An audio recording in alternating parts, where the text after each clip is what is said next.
Welcome to this Concept Explainer, brought to you by CBSE ScoreLab of ProfSam.com. Today we are diving into what many consider, well, the coolest concept in your Unit 12, atoms. We're talking about de Broglie's explanation of Bohr's second postulate of quantization.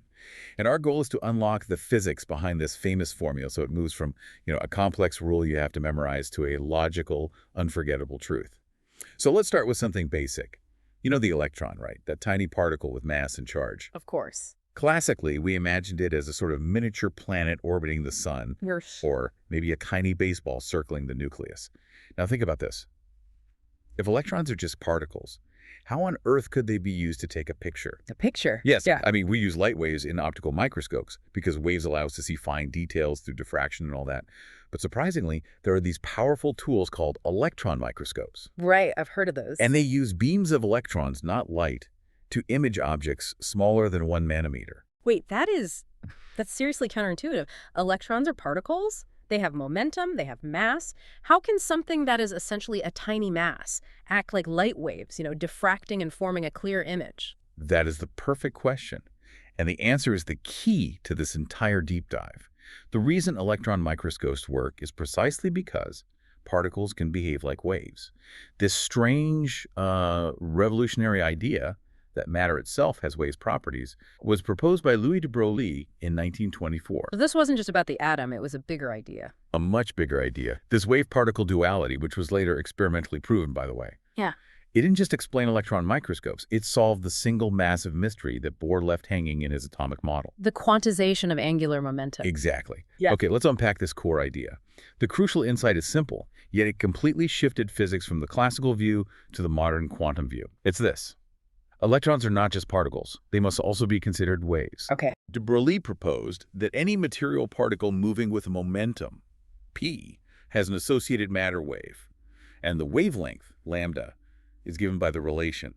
Lambda equals h over p. A tiny equation, but it's the cornerstone of wave mechanics. So if I'm understanding this correctly, the electron inside the atom is not like a hard marble orbiting the nucleus. It's more like a standing, vibrating wave pattern confined to a specific path. Precisely. It's a quantum entity that displays particle characteristics, like having mass and momentum, and also wave characteristics, like having a wavelength and being able to interfere. Now, to really understand the stability, we use what we call the vibrating string model. It's a primary analogy. A vibrating string, like a guitar. Just like a guitar string. But imagine you take that string, and instead of stretching it straight, you bend it and join the ends seamlessly into a perfect circular loop.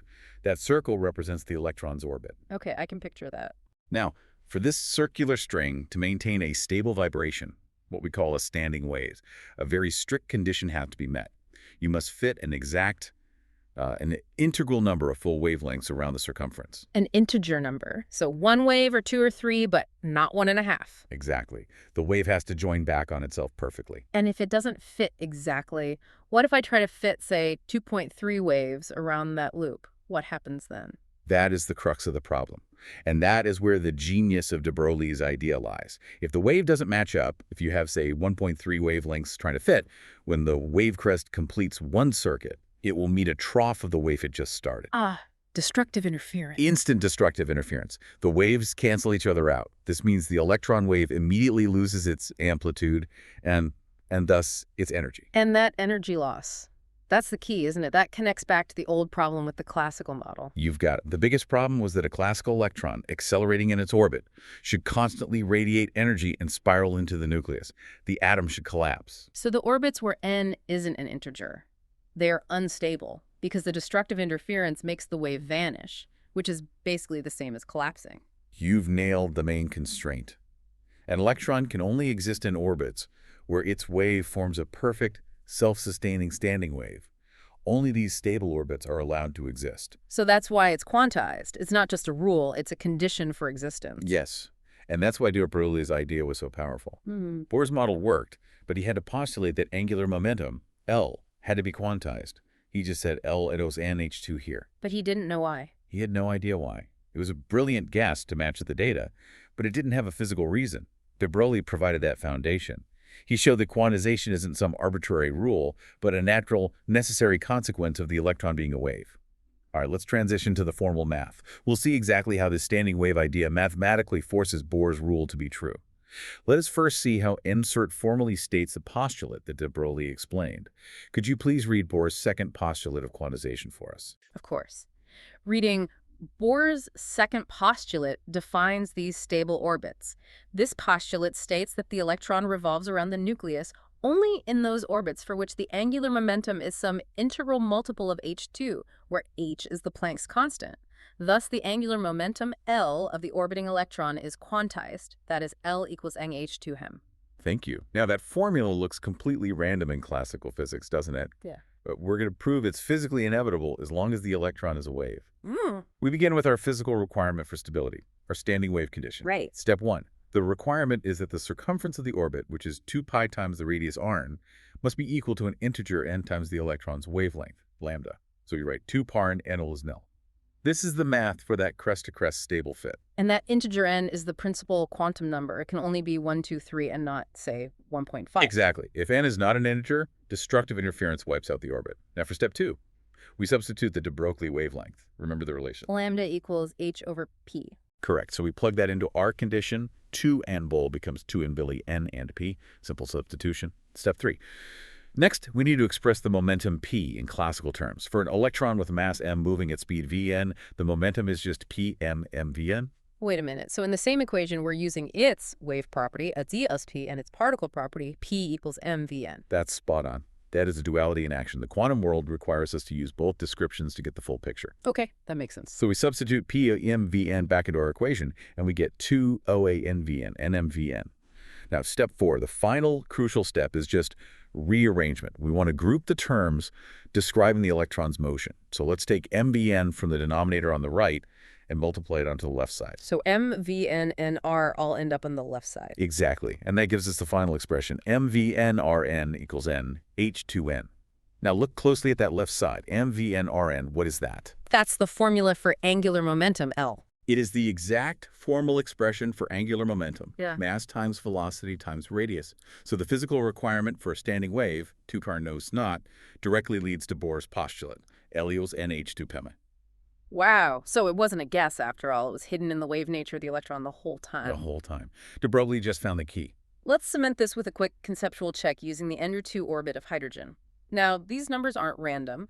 They're calculated using Bohr's other formulas for the radius and velocity of that specific orbit. Okay. When you do the math, you find that the de Broglie wavelength for an electron in that Ender-2 orbit is about 6.61 angstroms, and the circumference of that orbit is about 13.33 angstroms. That's almost exactly double. So if 13.33 is the circumference and 6.61 is the wavelength, Yeah. then 13.33 divided by 6.61 is, almost exactly 2. It's the verification. The ratio comes out to about 2.017, which is precisely n equals 2 when you account for small rounding. This near-perfect fit confirms the model completely. The electron really is a standing wave. Hope everything is clear so far. This concept explainer is from ProfSam.com. That is ProfSami.com. Now, this successful explanation is why de Broglie's work is so important. It's the gateway to modern quantum mechanics. It showed that we can't use simple particle physics for atoms. We need deeper wave mathematics, which eventually led to things like the Schrödinger equation. Okay, let's quickly discuss 2 critical silent killers, common mistakes that confuse students and can lose you valuable marks in exams. Good idea. The first misconception is that, well, students embrace the wave idea a little too much.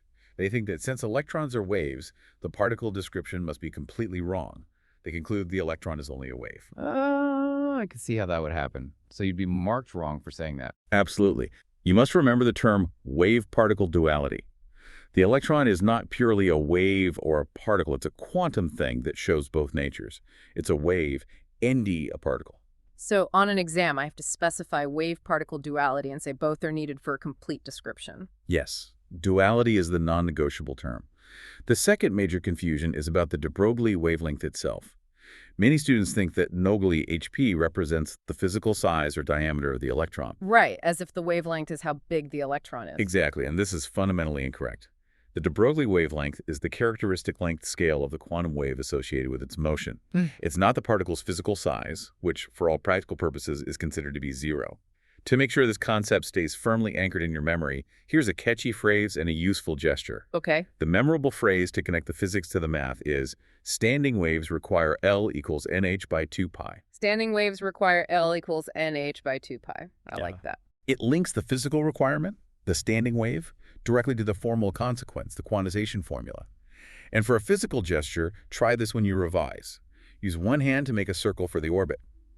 Now, with your other index finger, trace waves around that circle and really emphasize that your finger must land perfectly back where it started, crest meeting crest. So you're visually showing how destructive interference is forbidden. Exactly. It reinforces the core idea. All right, let's summarize the 3 crucial factual points for this deep dive. These are essential for any theoretical question in your final exam. 1.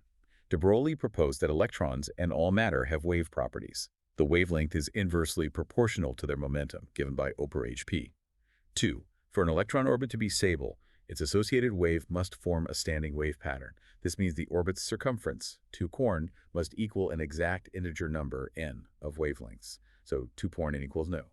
And 3, this physical standing wave condition, when you combine it with the de Broglie relation, directly proves and gives a physical reason for Bohr's second postulate, the quantization of angular momentum, L, NH2 more.